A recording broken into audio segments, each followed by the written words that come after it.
एक लंबे समय पहले एक गांव में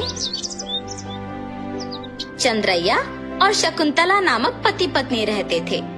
वो दोनों लालची स्वभाव के थे।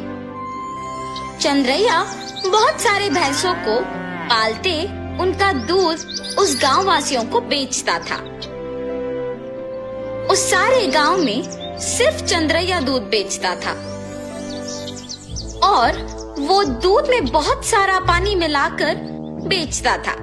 इतना ही नहीं, वो कम से कम उन भैंसों के बच्चों को भी पीने के लिए दूध नहीं बचाता था। एक दिन जब चंद्रैया दूध लेके गांव को बेचने जाता है, चंद्रैया, तुम्हारे दूध में दिन प्रतिदिन पानी की मात्रा ज्यादा हो रहा है। तुम्हारे पास इतने भैंस होने के बावजूद तुम पानी क्यों मिला रहे हो? अगर तुम्हें पसंद है तो मुझसे दूध लो, वरना नहीं। मैं यही दूध किसी और को भी दे सकता हूँ। ऐसे गुस्से से बात करके वहाँ से चला जाता है। उस सारे गांव में सिर्फ चंद्रैया ही दूध बेचने के कारण वो जैसे भी दूध दे, सभी चुपचाप उसी से लेते थे। जहाँ वो भैंसों को रखता था, उसके बगल में एक बड़े पेड़ पर एक भूत रहती थी। हमेशा की तरह चंद्रैया सारे भैंसों के पास जाकर उनसे दूध निचोड़ के पानी मिला के सबको बेचने जाता है।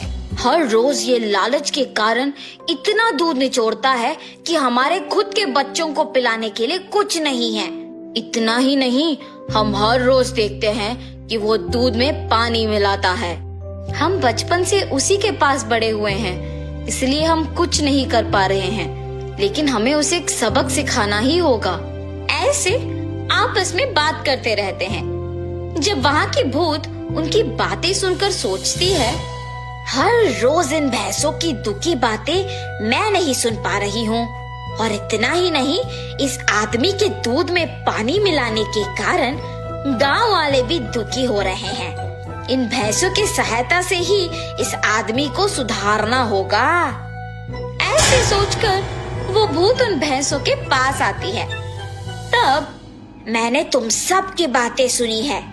अगर तुम लोग मेरी बात सुनोगे तो तुम्हारे मालिक को सुधार सकते हैं। कौन हो तुम? तुम हमारी बातें सुन सकती हो?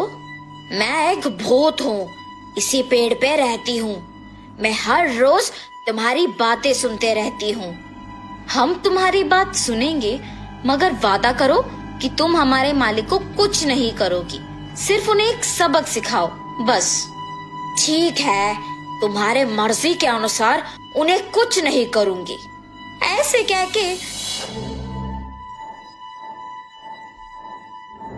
हमेशा की तरह चंद्रैया उनसे दूध निचोड़ने जाता है। जब वो निचोड़ने लगता है, तब वो भैंस उसे जोर से लात मारती है।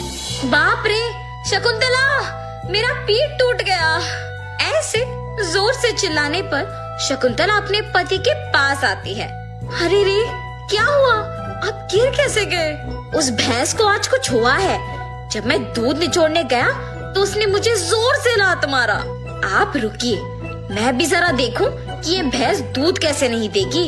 ऐसे कह के शकुंतला उस भैंस से दूध निचोड़ने की कोशिश करती है, और उस भैंस ने शकुंतला को भी उसके पति के ही तरह जोर से लात मारती है। तुरंत उनके बच्चे ही सारे दूध पी जाना देख पति पत्नी कुछ नहीं कर पाते हैं, सिवाय उनको देखना। अरे रे, सारा दूध सिर्फ ये बच्चे पी रहे हैं, कुछ तो कीजिए। आज के लिए हम कुछ नहीं कर सकते हैं, शाम को वापस आएंगे दूध निचोड़ने। ये फैसला करके वहाँ से चले जाते हैं। शाम को जब दोनों वापस दूध निचोड़ने जाते हैं, तो सुबह की ही तरह वो भैंस उन दोनों को लात मारती है।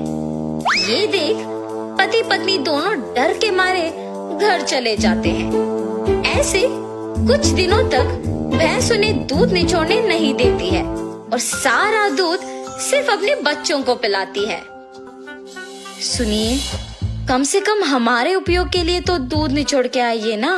बाप रे, हम अगर इस गांव में भी दूध नहीं दे पा रहे हैं तो भी ठीक है, मैं तो उस भैंसों के पास नहीं जाऊंगा।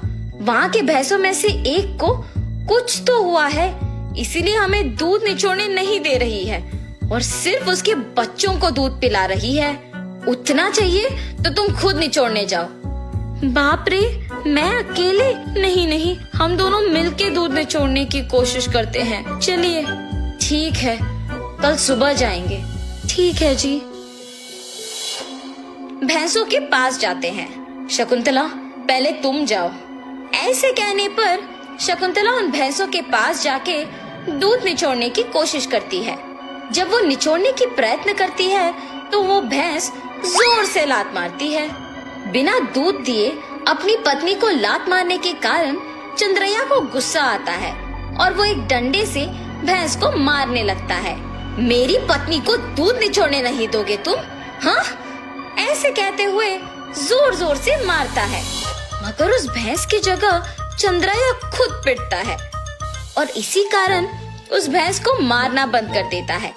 लेकिन उसके बाद भी उसको और उसकी बीवी को डंडे से मार पड़ते ही रहते हैं। हम आइंदा कभी भी दूध निचोड़ने नहीं आएंगे, हमें मत मारो। अरे हिम्मत है तो ऐसे दिखे बिना नहीं, सामने आके मारो हमें। ऐसे कहने पर वो भैंस अचानक एक भूत के रूप में बदल जाती है। मैं ही तुम लोगों को मार रही थी। सिर्फ कुछ दिन दूध ना ले पाने के कारण और घर पे दूध ना होने के कारण गुस्सा होके तुम इस भैंस को मारने चले आए, तो फिर कुछ सालों से जो तुम सारे दूध को उनके बच्चों के लिए बचाए बिना ही ले जाके बेचने पर इन भैंसों को कितना बुरा लग रहा होगा।